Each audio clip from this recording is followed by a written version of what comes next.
Hello, and welcome to the Lifestyle Refresh Podcast. I'm Stephanie, and I'm so excited to have you here.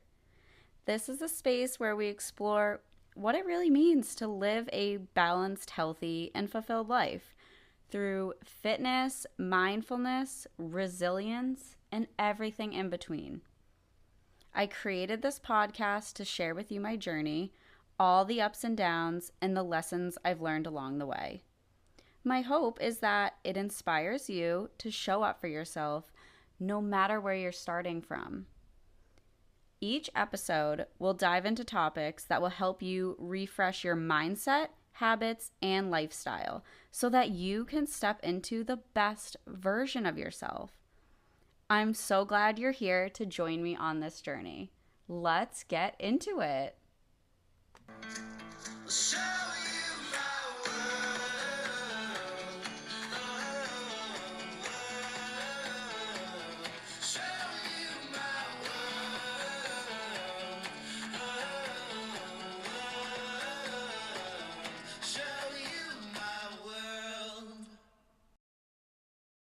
Hello, everyone, and welcome back to the Lifestyle Refresh Podcast. I am so happy you're here, truly. Whether you're listening in your car, at home, on a walk, or maybe even while you're making your own nourishing drink right now.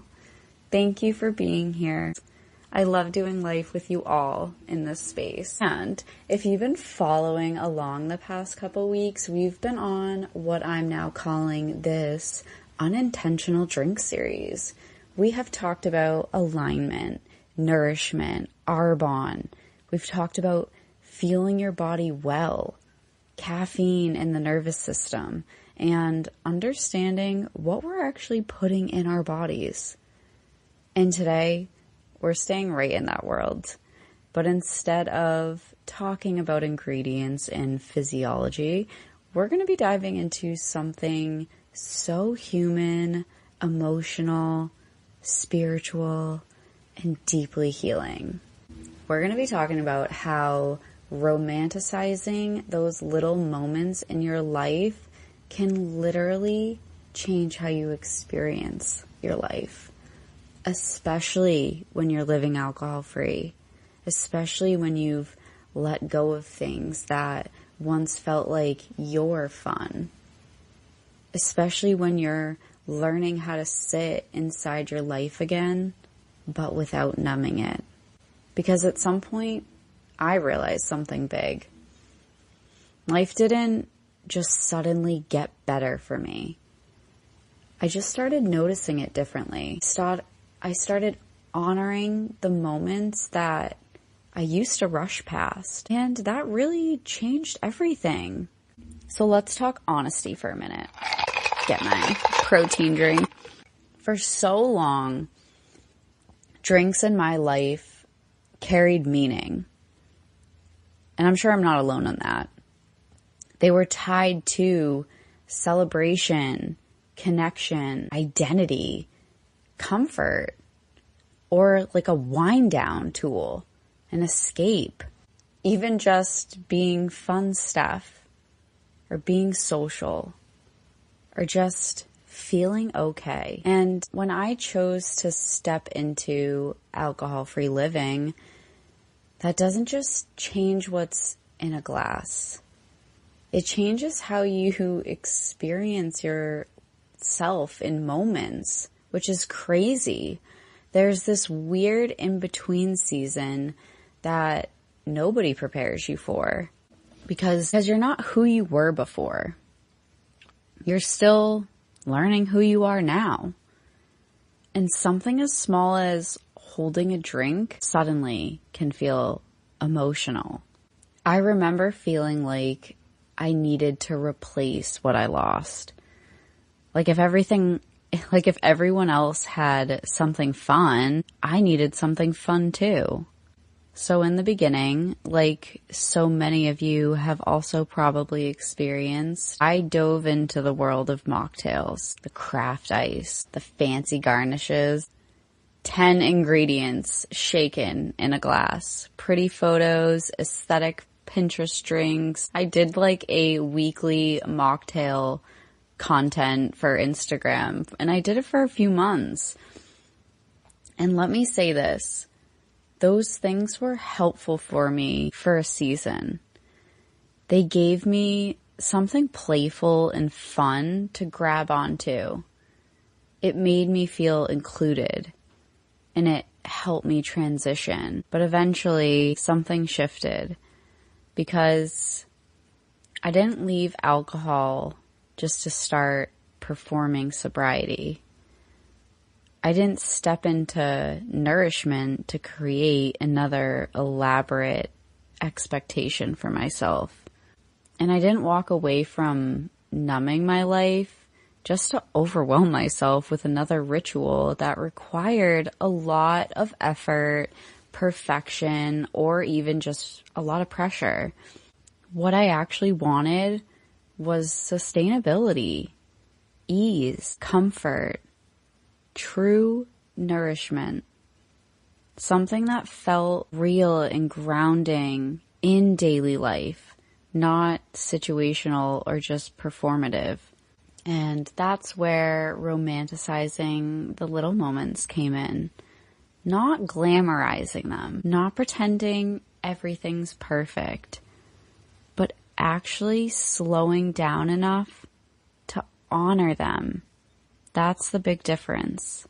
The other day I shared something in my story, and it honestly sparked this entire episode for me.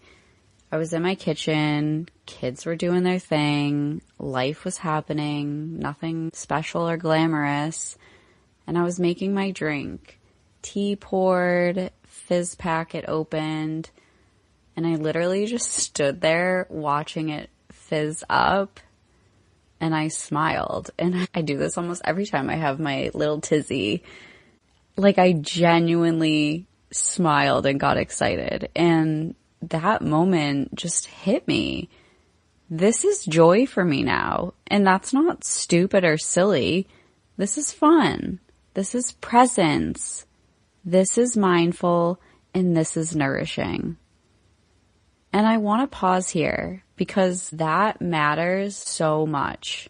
So many of us have been trained to associate joy with intensity, loudness, overstimulation, being on, right? But once you step into that healing space, when you step into sobriety, when you step into nourishing truly instead of numbing, joy becomes quieter, softer, sweeter, more intentional. And here's the beautiful thing. Rituals are powerful. From a mindset standpoint, they ground us. They create consistency. And they tell your body, you're safe here. And that's huge. But from a wellness standpoint, it also can help support your nervous system. It just reduces chaos, and it helps train you to be more present. And then from a spiritual standpoint, rituals become moments of gratitude, moments of grounding, and moments to reconnect with who you are or who you're becoming. So for me, that fizzing drink is a ritual. It's my morning reset, and it's also my afternoon check-in, and it's just my, hey girl, you are taking care of yourself moment. And that's why it matters.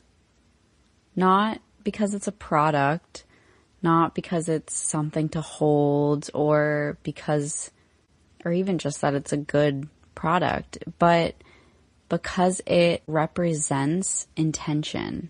Something else I really want to talk about, because I know someone needs to hear this. You do not have to make your alcohol-free life look like a movie.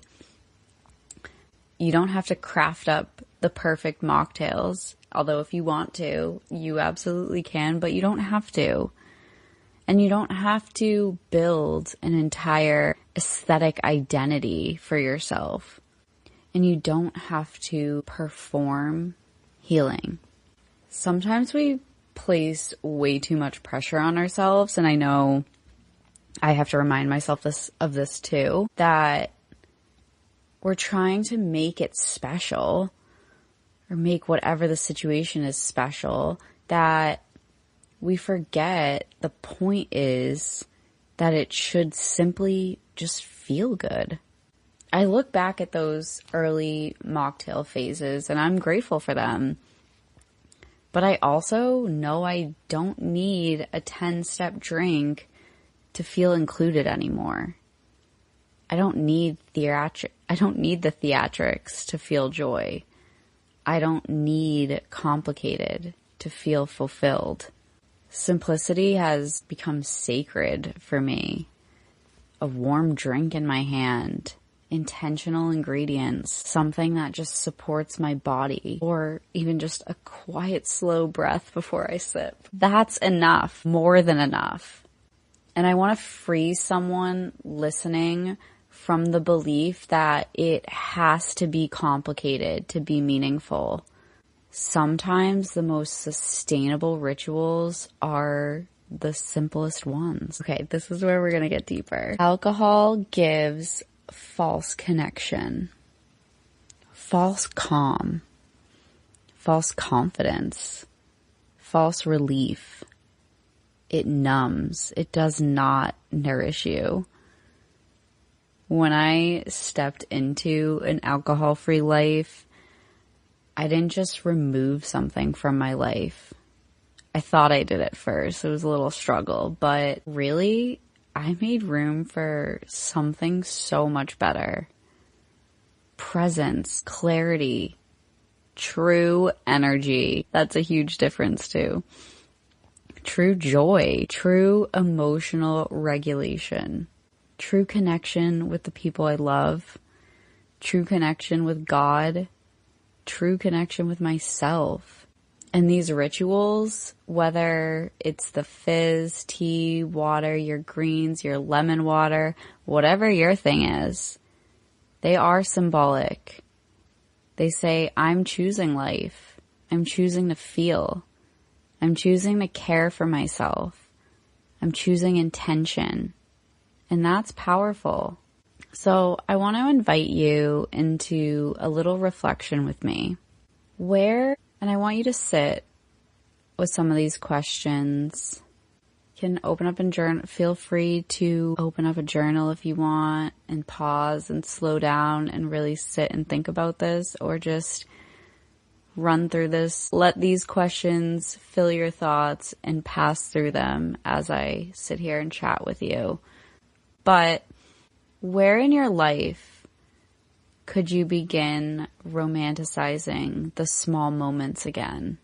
Where could you slow down a little bit more?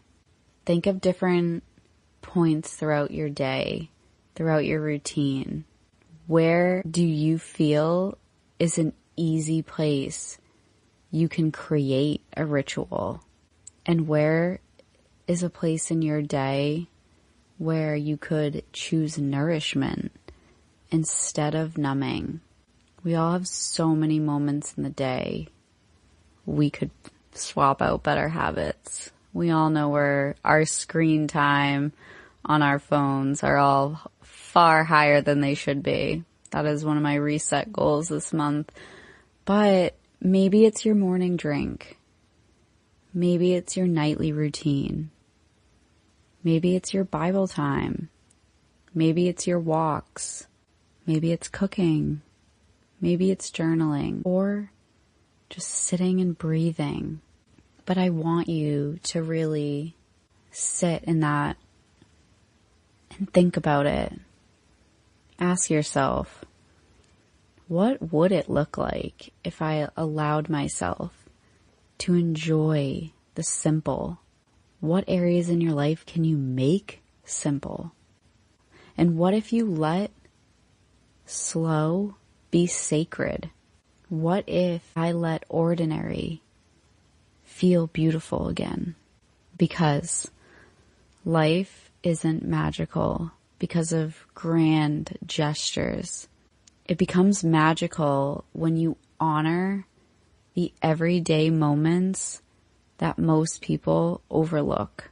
If you're listening to this right now and you're on your own alcohol-free journey, sober curious journey, or just anywhere in between that, I'm proud of you, truly.